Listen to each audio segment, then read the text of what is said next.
Welcome to permits kitchen. இப்போ மழை காலம் இல்லையா, மழை பெய்யுறது, பனிக்காலம். குழந்தைங்களுக்கு வந்து சளி இருமல் ரொம்ப ஜாஸ்தியாக இருக்கும், சளி பிடிச்சின்னு இருக்கும். இந்த சளியெல்லாம் போக்குறது எப்படின்னு பார்க்கலாம். இதுக்கு கற்பூரவள்ளி, இது ஒரு 10 இலை எடுத்துக்கலாம். கழுவிட்டு நம்ம வந்து நேரடியாக அப்படி குழந்தைங்க ஒரு 5 வயசுனா குழந்தைங்க நேரடியாக அப்படியே சாப்பிட சொல்லி கொடுக்கலாம். இப்போ சின்ன குழந்தை 1.5 வயசு 2 வயசுனா அவங்க சாப்பிட மாட்டாங்க. இதுமாதிரி கடாயில் கொஞ்சம் நம்ம தண்ணி வச்சுட்டு, தண்ணி உள்ளே ஒரு ஒரு கிண்ணத்தில் இந்த இலையை அலசி, கற்பூரவள்ளி இலையை அலசிட்டு அதுக்கு தண்ணி கிண்ணத்தில் போட்டு ஒரு தட்டு போட்டு மூடிடலாங்க. இந்த கடாய் மேலே இந்த மாதிரி ஒரு மூடி போட்டு மூடிடலாம். கீழே தண்ணி இருக்கணும், மேலே கிண்ணத்தில் போட்டு இந்த மாதிரி தண்ணி ஊற்றாது இது மேலே மூடி வச்சோம்னா இந்த மாதிரி வாடி நல்லா இலை வந்து சாப்பிட்டா இலை இதுவாக இருக்கும். நம்ம இந்த மாதிரி கையில் வச்சு உள்ளங்கையில் வச்சு நம்ம இப்படி கசக்கிட்டோம்னா அந்த சாறு வரும். இந்த சாரெல்லாம் இந்த மாதிரி புழிஞ்சு எடுத்துக்கலாம். இது வந்து 1.5 வயசு 2 வயசு குழந்தைங்களுக்கெல்லாம் கொடுக்கலாம், பெரியவங்களும் சாப்பிடலாம். இந்த குழந்தைங்க காரமாக இருக்கிறது கொஞ்சம் விறுவிறுன்னு இருக்கும், அதனால் குழந்தைங்க சாப்பிடாதனால இது மாதிரி இந்த சாறு மட்டும் எடுத்துட்டு இதில் தேன் கலந்து கொடுக்கணும். இந்த மாதிரி நல்லா புழிஞ்சு எடுத்துன்னு தேன் வந்து 1 ஸ்பூன் தேன் போட்டுக்கலாம்.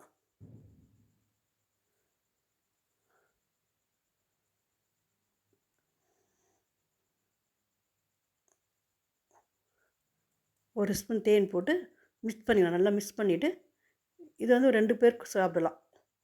1 ஸ்பூன் நல்லா மிக்ஸ் பண்ணிவிட்டு இது வந்து 1 ஸ்பூன் குழந்தைங்களுக்கு கொடுத்தோம்னா இந்த சளியே இருக்காதுங்க.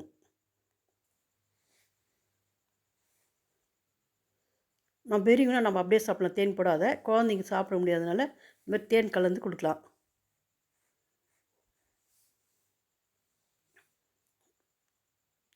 ஒரு 5 வயசுனோட அந்த இலையும் அப்படியே கற்பூரவள்ளி இலையும் சாப்பிடலாம்.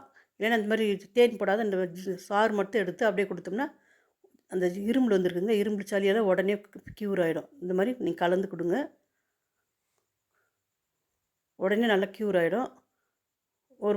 ரொம்ப ஜாஸ்தி இருந்துச்சுன்னா 1 or 2 நாளைக்கு இது மாதிரி கொடுத்தோம்னா ரொம்ப நல்லாயிருக்கும். நீங்களும் செய்து பாருங்கள். இது வந்து நம்ம பெரியவங்களுக்கும் ஒரு 5 வயசு 3 வயசு குழந்தைலேருந்து பெரியவங்களுக்கும் ரொம்ப இருமினே இருக்குதுன்னு வச்சுங்க, வறட்டு மாதிரி இருமிலே இருந்தோம்னா அதுக்கு வந்து இந்த பால் நல்லா ஒரு டம்ளர் ஊற்றி நல்லா காய வச்சு கொதிக்க வச்சுக்கலாம்.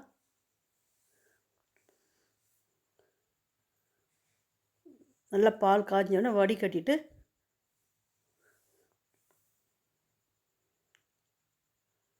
நல்லா பால் காய்ஞ்சாச்சு.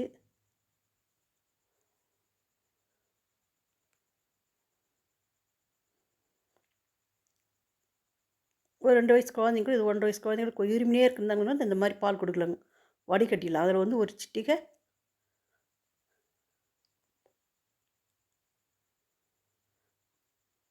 ஒரே ஒரு சிட்டிகை மஞ்சள் தூள் போட்டுக்கலாம்.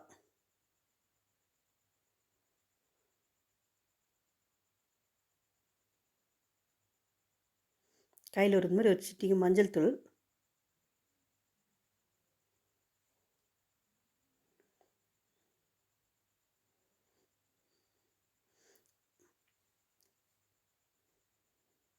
மிளகுத்தூள் ஒரு 2 சிட்டிகை போட்டுடலாங்க.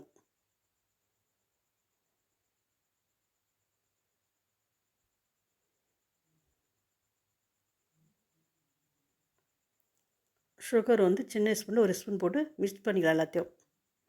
மஞ்சள் தூள் மிளகு நல்லா மிக்ஸ் பண்ணிவிட்டு வடிகட்டிட்டு குழந்தைங்க 2 வயசு குழந்தை 1.5 வயசு குழந்தைங்க பெரியவங்களுக்கெல்லாம் ரொம்ப இருமினே இருந்தாங்கன்னா, இருமல் தொடர்ந்து இருமினே இருந்துச்சுன்னா இந்த தொண்டை வலி கூட இது மாதிரி இது கொடுத்தோம்னா உடனே க்யூர் ஆகும். இந்த மாதிரி நீங்களும் செய்து இப்போ ஏன்னா மழை காலம் வந்துருக்கு, பனிக்காலம் இருக்குது, நீங்களும் இதை செய்து பாருங்கள், உடனே க்யூர் ஆகும். நம்ம வீட்டிலே கை வைத்தியம் இது. இந்த மாதிரி நீங்களும் செய்து பாருங்கள். இந்த வீடியோ பிடிச்சிருந்தா லைக் பண்ணுங்கள், ஷேர் பண்ணுங்கள், கமெண்ட் பண்ணுங்கள். இருமல் சளிக்கெல்லாம் போகிறதுக்கு மருந்து இதுதான், வீட்டிலே செய்ய வேண்டிய மருந்து நம்ம.